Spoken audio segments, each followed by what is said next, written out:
Et des annonces qui impactent aussi le secteur événementiel. Au Palais du Heysel, le salon Cocoon ouvre ses portes ce soir. Daphné Fanon, on vous y retrouve en direct. En plus du Covid Safety Kit, le port du masque est maintenant généralisé.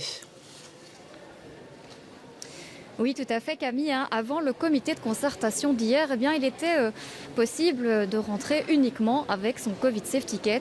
Aujourd'hui, il ne sera plus suffisant puisque le masque est obligatoire.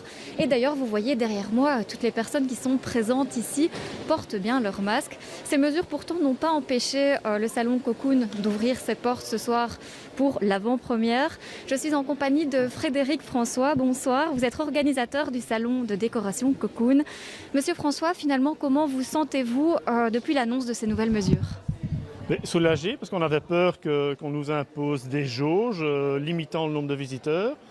Alors le port du masque ne nous pose aucun problème parce que nous l'avions même anticipé, puisque début de semaine, nous avons pris la décision d'envoyer une communication à tous les visiteurs attendus et à tous les exposants disant que nous allions imposer le Covid Safety Kit et le port du masque.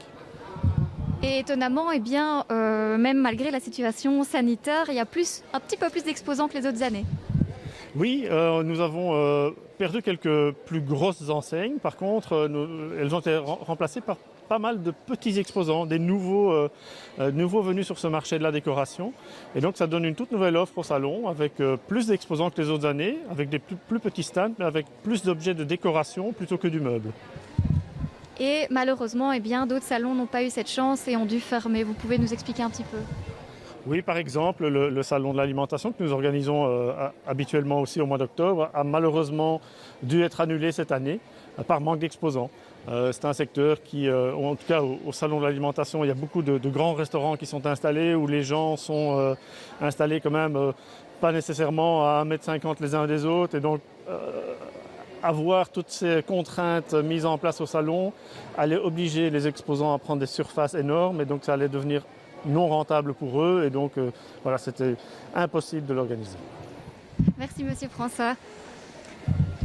Et donc lors de sa dernière édition, le salon Cocoon a accueilli plus ou moins 30 000 visiteurs. Reste à voir si cette année, le public sera autant présent ou sera un petit peu plus frileux.